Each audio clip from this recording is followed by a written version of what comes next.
बच्चों, आज का जो हमारा टॉपिक है वो है आवर्त बीजी पौधों में लैंगिक जनन या sexual reproduction in angiospermic plant. तुम लोग जानते हो कि जो एंजियोस्पर्मिक प्लांट होते हैं वे उच्च श्रेणी के पादप होते हैं और जिनके सीड कवर के भीतर पाए जाते हैं, आवर्त होते हैं यानी कि घिरे हुए होते हैं।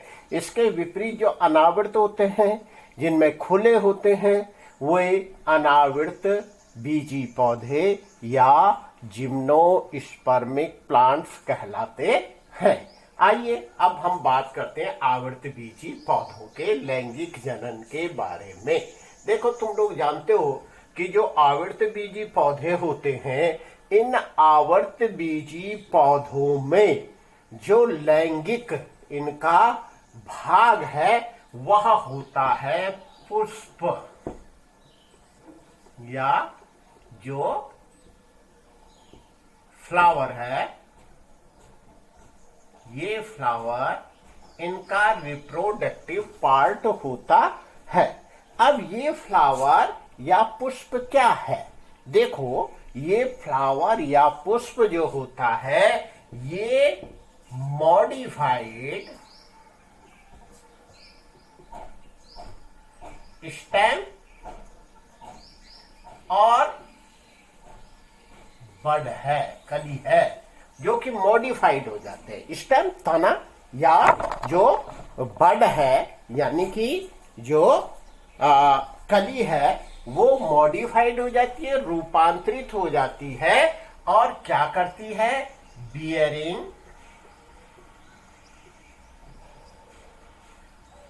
Sexual organs.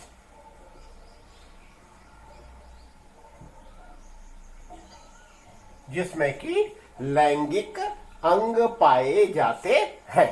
अब किसी प्रारूपी पुष्प की अगर हम संरचना को देखते हैं, जो टिपिकल फ्लावर है उसके स्ट्रक्चर को तुम लोग जानते हो कि कोई भी फ्लावर होता है उसमें वृंत पाया जा सकता है और नहीं भी पाया जा सकता है। यहां पर मैं एक टिपिकल फ्लावर बना रहा हूं।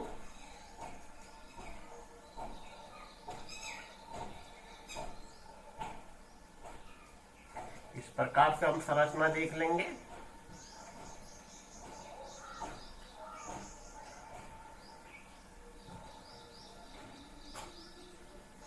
यहां पर थोड़ा सा मैं दूसरे कलर के स्केच का प्रयोग कर रहा हूं ताकि तुम लोगों को जो रचनाएं हैं वह स्पष्ट हो सकें।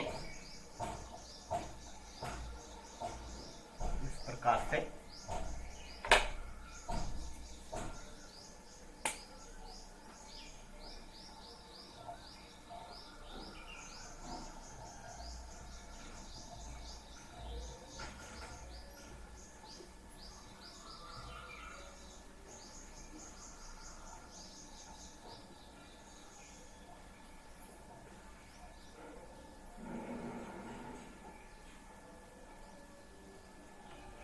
यह मैंने एक प्रारूपी पुष्प का चित्र बना लिया है।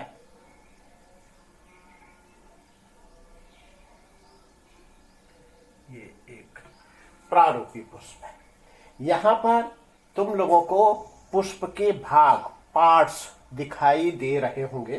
तुम लोग जानते हो कि जो पुष्प का वृंत या जिसको हम सामान्य भाषा में डंठल कहते हैं, ये इसका है पैडी सेल। अब या जिसको हम लोग वृंत भी कहते हैं, ऐसे फ्लावर जिनमें वृंत पाया जाता है वो सवृंती फ्लावर कहलाते हैं, या उनको हम लोग पेडिसिलेट फ्लावर कहते हैं। और जिनमें पुष्प वृंत नहीं पाया जाएगा, इस प्रकार के फ्लावर जो होते हैं वे अवृंती फ्लावर या सिसाइल फ्लावर कहलाते हैं। अब यहां से ऊपर जब वृंत ऊपर जाता है तो इसका एक भाग जो है वो चपटा हो जाता है और ये कहलाता है थैलेमस। या जिसको हम लोग हिंदी में पुष्पासन कहते हैं। देखो ये पुष्पासन जो है, इसी पर जो फ्लावर पार्ट है, ये फ्लावर पार्ट स्थित होते हैं। और ये कहा जाता है कि जो पुष्पासन है, ये पुष्पासन में चूंकि ये स्टेम से मॉडिफाइड हुआ है, तो इसमें नोड्स और इंटर नोड्स भी पाए जाते हैं, जो कि बड़े महीन होते हैं, सामान्य रूप से दिखाई नहीं देते हैं, और इन नोड्स के मध्य में ही ये फ्लावर पार्ट्स लगे हुए होते हैं। अब सबसे बाहर की ओर जो पुष्प में हम संरचना देखेंगे, ये संरचना यहां पर ये इसके सेपल पाए जाते हैं, या जिनको हम लोग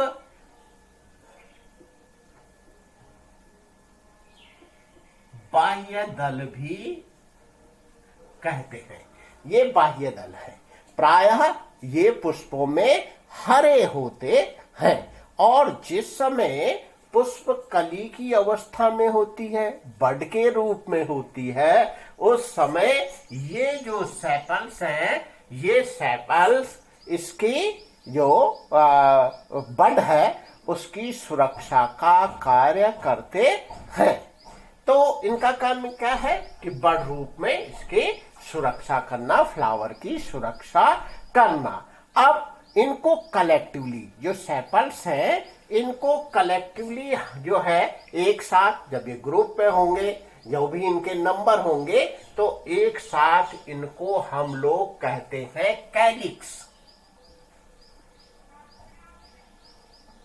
ये कैलिक्स कहलाते हैं। एक साथ ये क्या कहलाएंगे?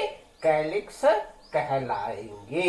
ये जननांगों की सुरक्षा करते हैं कली के रूप में। अब जो फिर इसके बाद बहुधा जो तुम लोगों को रंगीन पार्ट दिखाई देते हैं, ये इसके पैटर्न है। ये इसके पैटर्न है। पैटर्न कलेक्टिवली जो है ग्रुप के रूप में, इनको हम लोग जो है वह कोरोला कहते हैं। ये कोरोला कहलाएंगे कलेक्टिवली, कोरोला कहलाते हैं। कलेक्टिवली हम लोग इनको कोरोला कहते हैं। तो पैटर्न्स तुम लोग जानते हो, बहुधा रंगीन होते हैं। और रंगीन इसलिए होते हैं ताकि जो कीट है, वो कीट इस पुष्प की ओर आकर्षित हो सके, और जो परागण की क्रिया है, उस परागण की क्रिया में ये सहायता मिल सके। क्योंकि कीट आकर्षित होंगे, पुष्प पर आएंगे, तो जो कीट है, उन कीटों के जो पर हैं, या फिर उनके पैर हैं, या बॉडी के अन्य पार्ट्स हैं, उनमें क्या हो जाएंगे? जो पराग कण है, वो पराग कण चिपक जाएंगे, और फिर वे जब दूसरे फल पर, दूसरे फूल पर जाएंगे, दूसरे पुष्प पर जाएंगे, तो वहां पर वे पराग कण उस पुष्प के वर्तिकाग्र से चिपक जाएंगे। तो इस प्रकार से ये हमारे पैटर्न या कोरोला।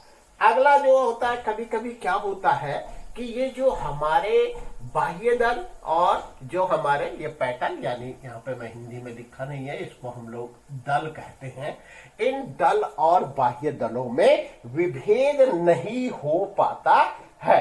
अब जहां पर इस प्रकार से बाह्य दल और दल पुंज में तुमको क्या नहीं हो रहा है, कैलिक्स कोरोला में स्पष्ट सा अंतर नहीं हो रहा है, तो वहां पर हम क्या कहेंगे? इसको कहते हैं पेरियंथ।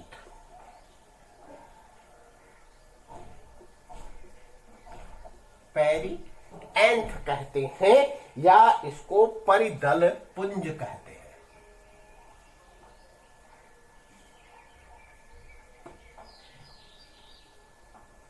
और जो इसकी यूनिट है, एक यूनिट है, वो टेपल कहलाती है। जैसे यहां पर सेपल था, पेटल था, तो ये क्या कहलाता है? टेपल कहलाता है। अब यहां पर ये जो पुष्प है, इन पुष्पों में ये वाली रचना जो है ये कहलाती है पुंकेसर।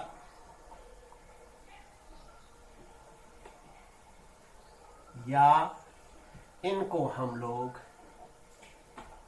स्टेमिन्स कहते हैं। स्टेमिन या ये क्या है, पुंकेसर है, या इनको हम लोग, क्योंकि ये जो पुंकेसर जो है ये पुंकेसरों का जो समूह है, इसको जब हम कलेक्टिवली, जैसे यहाँ पर हम इनको एक साथ, जो बाह्य दलपुंज था उसको कैलिक्स कह रहे थे, जो दलपुंज था उसको कोरोला कह रहे थे, जो परिदल थे उनका पुंज जो है पेरिएंथ कहला रहा था। तो इसी प्रकार से जो पुंकेसर है, इन पुंकेसरों का जो दल है वो एक साथ कलेक्टिवली ग्रुप में लिख दिया मैंने, ग्रुप जो कहलाएगा वो कहलाएगा एंड्रोइशियम। एंड्रोइशियम।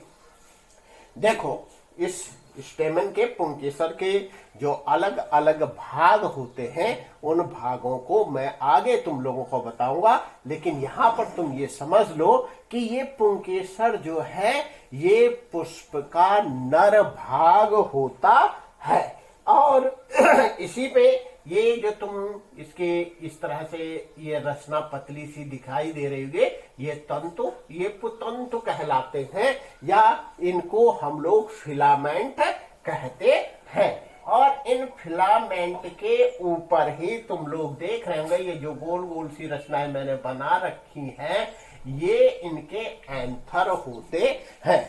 और इन्हीं के भीतर जो होता है वो माइक्रोस्पोर का निर्माण होता है, पराग कणों का निर्माण होता है।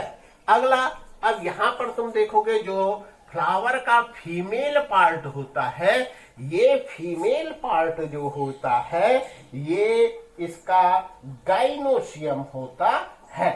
ये गाइनोसियम है, या इसको हम लोग जो है, या कलेक्टिवली जो, जैसे मैं कह रहा था कि अगर ये पुंज के रूप में होगा तो उस समय इसको हम जायांग कहेंगे।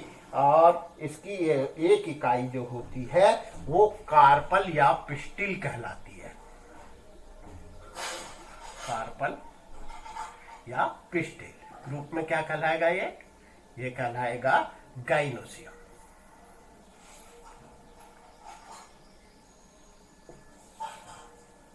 रूप में कहलाया गाइनोसियम।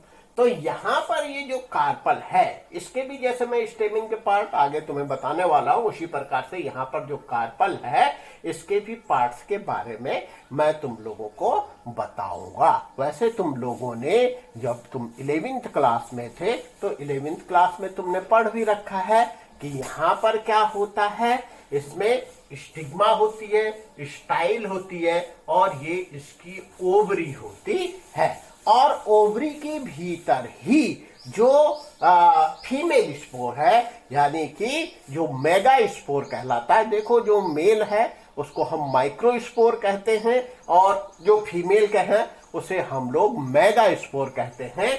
या इस जो ओवरी है, ओवरी के भीतर मेगा स्पोर या बीजांड बनते हैं। फिर उन बीजांड के भीतर फीमेल गैमेट बनता है। इसी प्रकार से जैसे कि मैंने तुम लोगों को यहाँ पे एंथर के बारे में बता रहा था कि इसमें जो माइक्रोस्पोर बनते हैं यानी परागकण बनते हैं, उसके बाद जो है जो मेल न्यूक्लियस बनता है वही मेल गैमेट कहलाता है। और आगे चल करके ये बाद में फ्यूज कर जाता है, जो बीजांड के भीतर एग सेल होते हैं। तो वो वाली प्रक्रिया निषेचन की प्रक्रिया कहलाती है। वो किस प्रकार से होती है उसका डिटेल मैं इसके बाद दूसरे वीडियो में तुम लोगों को दूसरे वीडियो में इसके बारे में बताऊंगा।